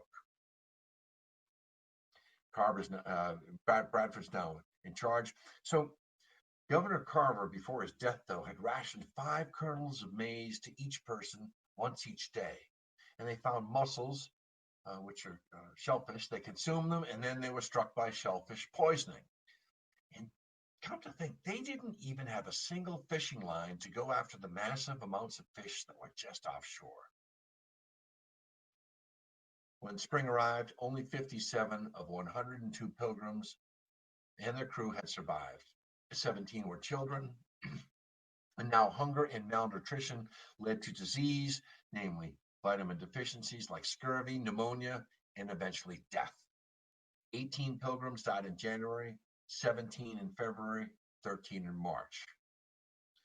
And the Pilgrims buried their dead at night in unmarked graves because they did not want the Native Americans to know how many had died, and fearing attack, they would actually prop up the dying against trees with muskets in hand to trick the natives into thinking that they were sentinels. How arrogant and naive is that? So now the Pilgrims are buried, and their descendants will desecrate the Pilgrims' graves. After a storm of 1735, a torrent pouring down Middle Street made a ravine in Coles Hill and washed many human remains down into the harbor. The Pilgrims did not settle at where modern-day Plymouth Plantation is. They settled at Coles Hill. That was where they first built the houses. Anyways, in 1809, a skull with especially fine teeth was exposed. And in 1855, these graves were exposed in laying the public conduit on Coles Hill, where today there's a sarcophagus in their commemoration. That's it right there. In one grave lay two skeletons pronounced by surgeons to be male and female. And the man had a particularly noble forehead, and it was fondly surmised that here were the remains of John and Catherine Carver. And they found a new grave on Old Burial Hill, but the other relics with barbaric taste were actually placed in the top of the stone canopy over Plymouth Rock. And in 1879, during some work on the southeast side of the hill, many more bones were unearthed, and some, with questionable taste, were carried away by the spectators in remembrance of their renowned sires. That's the portico, the original portico of Plymouth Rock. The lost Plymouth children. Jasper Moore, age 7th, on board, December 6th, 1620, on the Mayflower. Solomon Prower, age 14 to 17, in December. Eleanor Ellen Moore, age 8, in Plymouth, January of 1621, from pneumonia. Mary Moore, age 4, winter of 1620. Joseph Mullins, age 14, February 22nd through the 28th. The son of Thomas Tinker died, and both sons of John Turner. Now, on March 17th, they planted English herbs, vegetables, peas, wheat, and barley. But the wheat the Pilgrims brought with them would not grow in the rocky, acidic New England soil and sandy soil. So they harvested reeds from the marshes now, and they thatched their roofs, and they scouted for natives. Little did they know the natives were watching them at all times. So although the military men and Commander Miles Standish had been shot at by Indians on Cape Cod, the Pilgrims had yet to meet the terrible savages. Let's talk about Miles Standish. Born 1584, died 1656. The men of Plymouth Colony continued to re-elect Miles Standish as commander of military affairs for the remainder of his life. And Bradford and Standish were frequently preoccupied with the complex task of reacting to threats against both the Pilgrims and the Pokanoket tribes, such as the Massasoit and the Narragansett. There's a complex weave of rivalries here and setting different tribes up against different tribes. But a defining characteristic of Standish's military leadership was his proclivity for preemptive action, which resulted in at least 2 attacks or small skirmishes on different groups of Native Americans, namely the Nemasket Raid, followed by the Wessagusset Massacre. Now, the terrible savages had been watching the Pilgrims from the safety of surrounding woods, and they were learning everything they could about these new settlers who were encroaching on their land, the squatters. And their previous experience with white men had made them cautious and suspicious, and they brought diseases with them. But natives were eager to trade as they had a fascination with European trinkets, weapons, kettles, pork, and alcohol. Samoset was the first Native American to make contact with the Pilgrims. And on March 16, 1621, the settlers were more than surprised when Samoset went into Plymouth and greeted them in English, which he had learned from English traders in Maine. And that's where Samoset was from, which was part of the Wampanoag tribe, the Wampanoag Federation. But he was a sagamore, which is a subordinate chief of his tribe, and he was visiting Chief Massasoit. And he had learned his broken English from the English fishermen that came to fish off of his Monhegan Island. So, with a hand raised in friendship, Samoset greeted the Pilgrims in English, saying, "Welcome, Englishmen." And then he asked if they had any beer. True story. The Pilgrims were astonished, and although he was friendly and dignified and he spoke their language, they greeted him cautiously.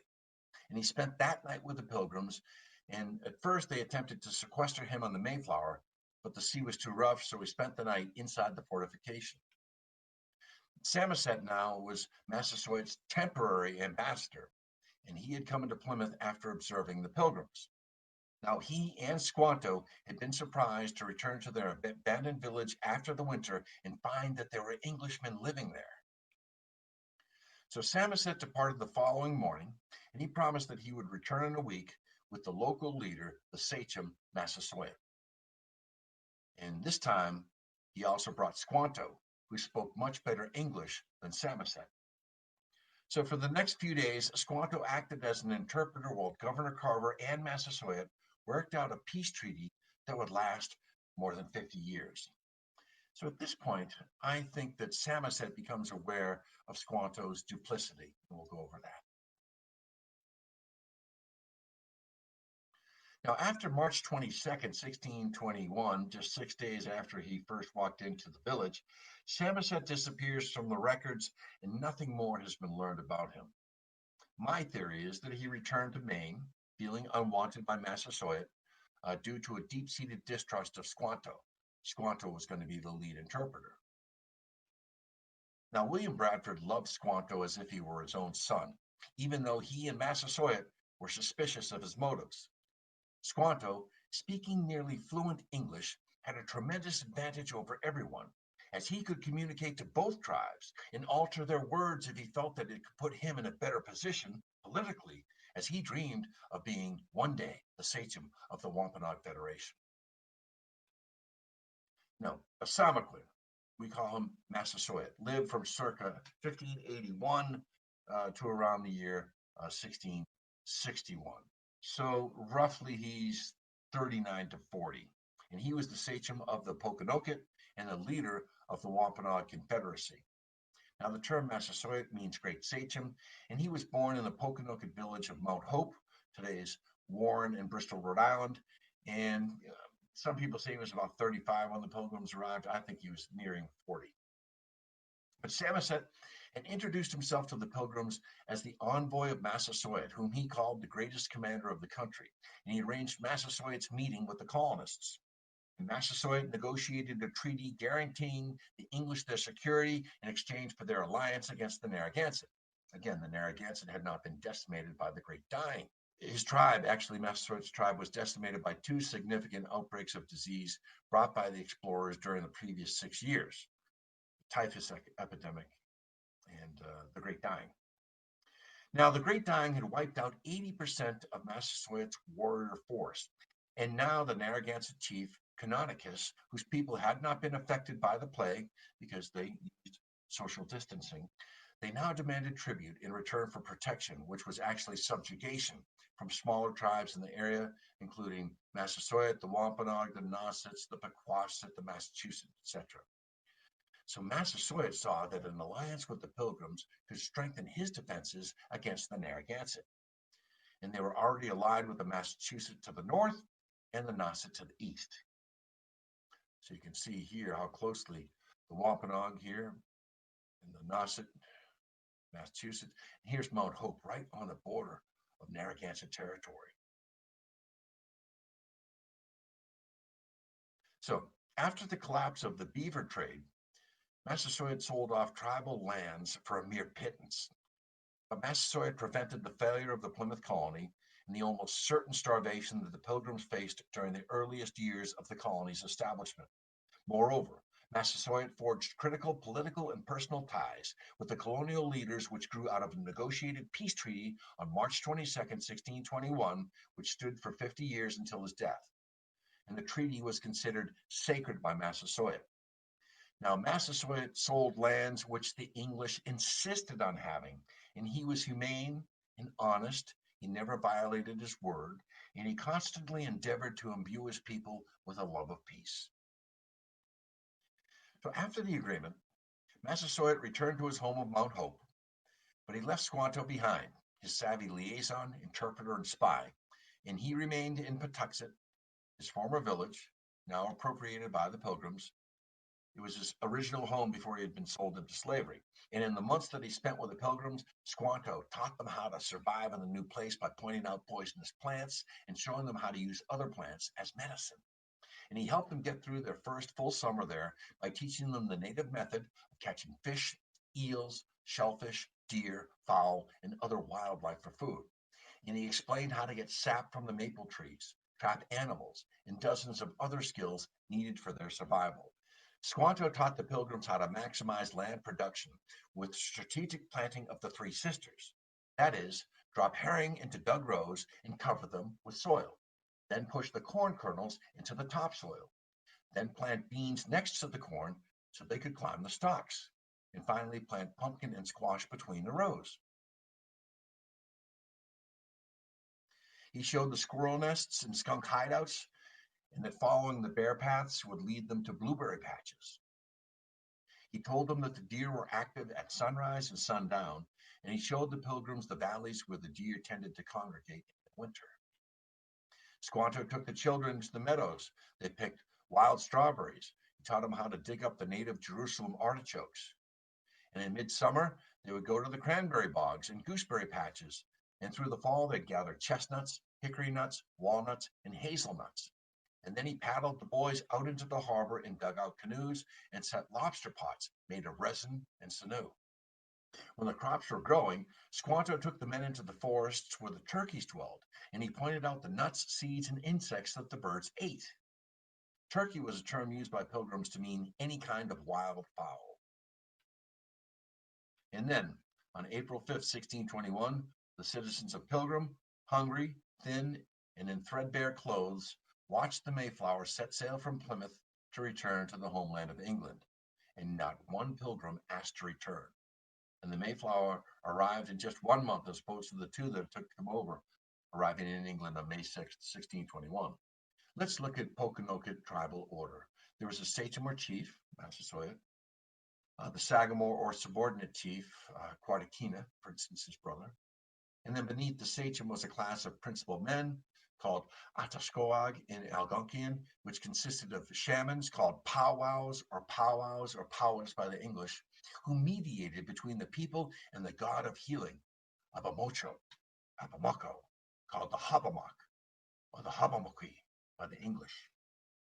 And the Panisok, or the Panis, they were both advisors and administrative delegates of the sachem, who collected the annual tribute, the tax to the sachem, and he led warriors into battle and advised on the distribution or the sale of land.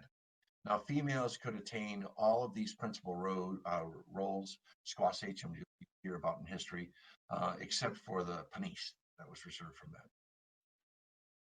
So, throughout the season, others from Massasoit's family and the surrounding Wampanoag tribes would come into Plymouth and teach the Pilgrims how to survive in the New World. One of them, named Hobomok, would later become a praying Indian and a loyal emissary for the Puritans for the rest of his life. But he and Squanto quickly became rivals, and they were both prone to twisting the truth. Hobomok began living with the Pilgrims in the summer of 1621, their first summer. He was a Pokanoket Panis and a subordinate to Massasoit, whom he worshipped. He loved Massasoit. And on August 13th, he came into Plymouth Plantation, startled. He claimed that Squanto, whom he was with at the time, was kidnapped by a Pocasset sagamore named Corbitant. He claimed that Corbitant held a knife to him, but somehow he managed to escape. And a punitive party led by Miles Standish was then sent to Nemasket, modern-day Middleborough, to free their emissary Squanto. Squanto was allegedly captured by Corbitant while gathering intelligence on behalf of Governor Bradford at the village of Nemasket, again present-day Middleborough. Corbitant, this is according to Hobomok, was thought to be plotting against Massasoit and the Pokanoket. Miles Standish, on Hobomok's word, then led a 10-man team from Plymouth to rescue Squanto, or, if he had been killed, to avenge him. So Standish's men descended on Nemasket at midnight. They fired their muskets all around and kicked down several huts in search of Squanto, and he terrified the natives, especially the women and children. And they claimed that Corbitant had already left the village. So 3 natives were wounded now, 2 seriously by musket fire. But where was Squanto? Hobomok called out to him, and suddenly Squanto came out of the woods unharmed, escorted by some Patuxet tribesmen. And I've thought about this. Was this a setup? Or were the tribesmen, when they heard the muskets, they knew the game was up? That's probably what they did. They were terrified, and they didn't have muskets at that point in time, and they turned over Squanto. So, although Standish had failed to capture Corbitant, the raid had the desired effect because on September 13th, 1621, 9 sachems, including Corbitant, came to Plymouth to sign a treaty of loyalty to King James, and conflict for the time being was averted. Now, although Squanto worked at alliances, he was ended up distrusted by both the English and the Wampanoag, including the Nauset, as he sought to set the Massasoit against the Pokanoket and vice versa, always wriggling out of trouble at the last second. And later, Massasoit would even order his arrest. And in 1622, on his way back from a meeting to repair damaged relations between the Wampanoag and the Pilgrims, and also to secure more food and supplies, Squanto's nose suddenly began to bleed, and he became sick with a fever. And he died in Chatham, with historians and Bradford attributing his death to, quote, an Indian fever. And Governor William Bradford declared Squanto's death a great loss. Bradford said, "In this place Squanto fell sick of Indian fever, bleeding much at the nose, which the Indians take as a symptom of death, and within a few days died there, desiring the governor to pray for him, that he might go to the Englishman's God in heaven, and bequeathed sundry of his things to English friends, as remembrances of his love, of whom they had a great loss." So here's the question. How could Squanto have succumbed to an illness after he had been exposed to thousands of Europeans on several ships and on the streets of London and Madrid, and continual exposure to European traders? Was it a stroke or a cerebral hemorrhage? Or was he poisoned by the Nauset, who really disliked them? Was his assassination actually sponsored by Massasoit, who had lost all trust in Squanto when he tried to overthrow him? But we would not be here if it were not for Squanto. Thank you to Squanto. What your kid did to mine. Massasoit and Edward Winslow became close friends. And when Massasoit fell ill, Winslow rushed to his side and provided a concoction that may or may not have helped Massasoit recover. He also cooked him a chicken broth as well. So, at Massasoit's request, he scraped the mouths of villagers who were ravaged by influenza. And Massasoit would have rolled in his grave if he knew what Winslow's son Josiah, who would become the future governor, would do to his 2 sons, Websutta, anglicized as Alexander, he was poisoned at Winslow's home, or Metacom, King Philip, whom Josiah Winslow had beheaded. Barbarous. Now the Wessagusset Massacre. On March 26th, after receiving reports of a planned attack on Thomas Weston's new ill-fated and ill-prepared colony north of Plymouth, Miles Standish set out with 9 men, including Hobomok, on a preemptive strike to the settlement of Wessagusset, which today is Weymouth. By 1623, the Massachusetts and Neponset natives were becoming increasingly irritated with the new settlers, especially at Wessagusset. They were disrespectful. They would steal their corn and their beans. They didn't have the skills to survive. They were lazy. And it was rumored by Hobomok that they intended to band together these Indian tribes to wipe out the Wessagusset settlers and also attack the Plymouth settlers, get rid of colonizers once and for all. And Standish also wanted to settle a score with one of the powwows there at Wessagusset, known as Watuamat. Now, one of his strongest warriors in the region, Watuamat, Standish felt that Watuamat had affronted him during an encounter early that year by waving his knife in front of Standish. Now, Phineas Pratt, he was a member of that ill-fated Wessagusset colony, and he managed to run away because the men were starving and freezing to death, and he made his way to Plymouth. He was being followed by a native scout, so he started walking backwards to elude him, but then he got lost. Anyways, when he made it to Plymouth, he had confirmed what Hobomok had said, that there was an uprising. So Standish had a ghoulish plan: kill them all. So Standish arrived at Wessagusset, and he pretended to be cordial, and there under the guise of trade. Now Patuxet, a Panisse, another tall and muscled warrior, Widowamit's friend, insulted Standish's small stature. Standish was known as Captain Shrimp behind his back, and he waved his knife in front of Standish again.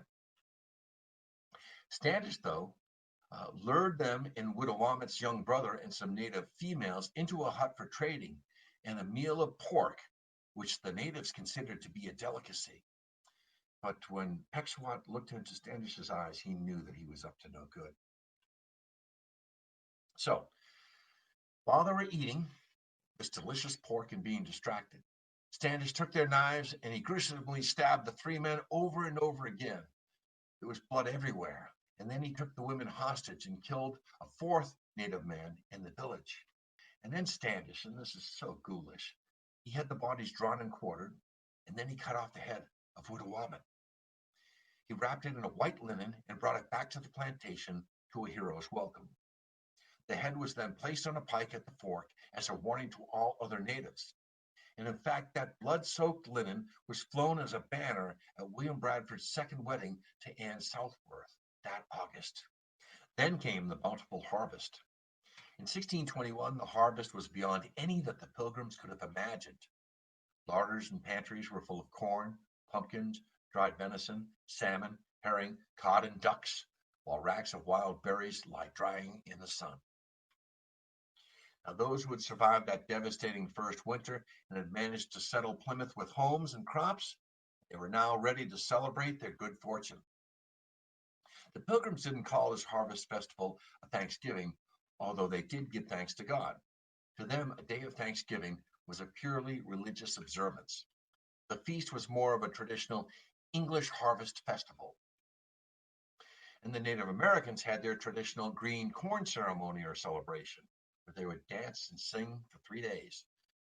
So the coming together of these two cultures to share their harvest traditions and celebrate a mutually bountiful year in the late autumn of 1621 is considered by many to be the first Thanksgiving. The native women sat together with the native men to eat. The Pilgrim women, however, stood quietly behind the table and waited until after their men had eaten, since that was their custom. Now, the new governor, William Bradford, asked Squanto to invite Massasoit and his entourage to a feast, acknowledging that they would not have made it through the year without the help of the natives. Another recorded religious day of Thanksgiving, as I mentioned previously, was apparently held in 1623. Again, I'm skeptical because of what happened at Wessagusset. Here are the primary sources for the first Thanksgiving at Plymouth. There are two and only two primary sources. One is Edward Winslow writing in Mort's Relation, and William Bradford writing in Of Plymouth Plantation. Edward Winslow, Mort's Relation. Our harvest being gotten in, our governor sent 4 men on fowling, so we might after a special manner rejoice together. After which we had gathered the fruits of our labors, they 4 in one day killed as much fowl as with a little help beside served the company almost a week, at which time amongst other recreations we exercised our arms, many of the Indians coming amongst us, and amongst the rest their greatest king Massasoit, with some 90 men, whom for 3 days we entertained and feasted, and they went out and killed 5 deer, which they brought to the plantation and bestowed on our governor, and upon the captain and others. And although it be not always so plentiful as it was at this time with us, yet by the goodness of God, we are so far from want that we often wish you partakers of our plenty.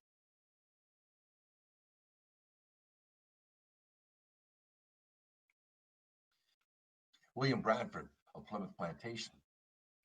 They began now to gather in the small harvest they had, and fit up their houses and dwellings against winter, being all well recovered in health and strength, and had all things in good plenty. For some were thus employed in affairs abroad, others were exercised in fishing, about cod and bass and other fish, of which they took good store, of which every family had their portion. All the summer there was no want, and now began to come in store of fowl, as winter approached, of which this place did abound when they came first, but afterward decreased by degrees. And besides waterfowl, there was a great store of wild turkeys, of which they took many besides venison, etc. Besides, they had about a peck of meal a week to a person, or now since the harvest, Indian corn to that proportion, which made many afterwards write so largely of their plenty here to their friends in England, which were not feigned but true reports.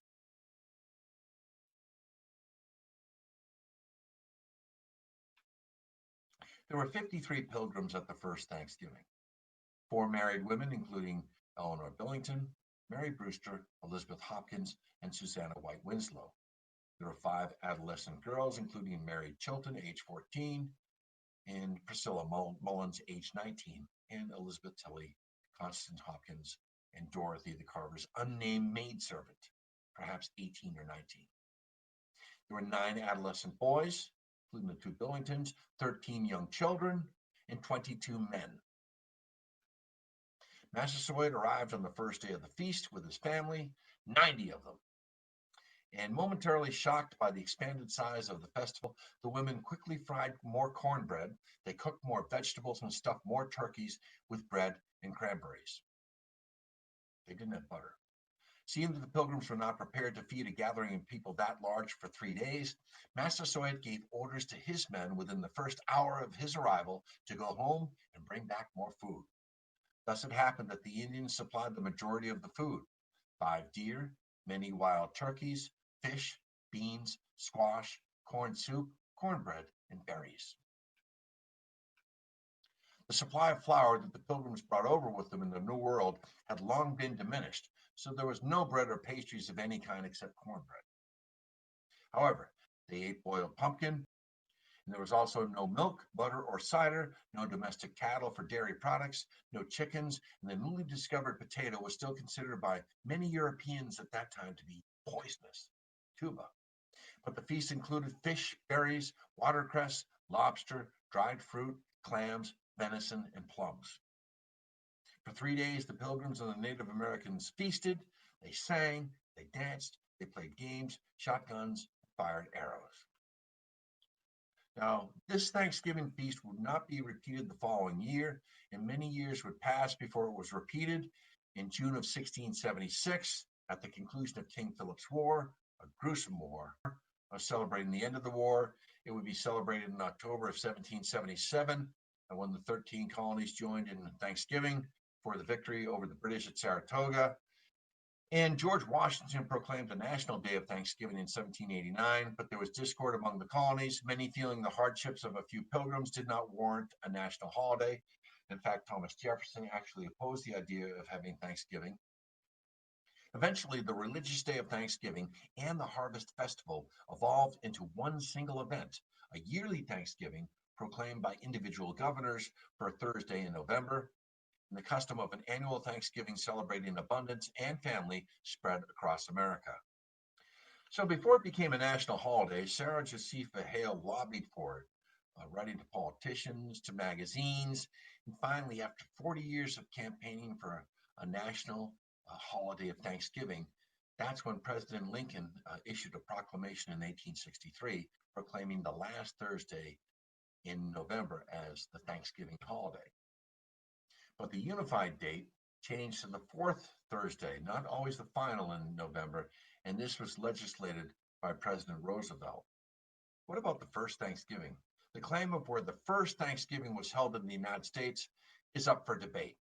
Author and teacher Robin Goya, along with Michael Gannon of the University of Florida, have argued that the earliest attested Thanksgiving celebration in what is now the United States was celebrated by the Spanish on September 8, 1565, in what is now the settlement of St. Augustine, Florida.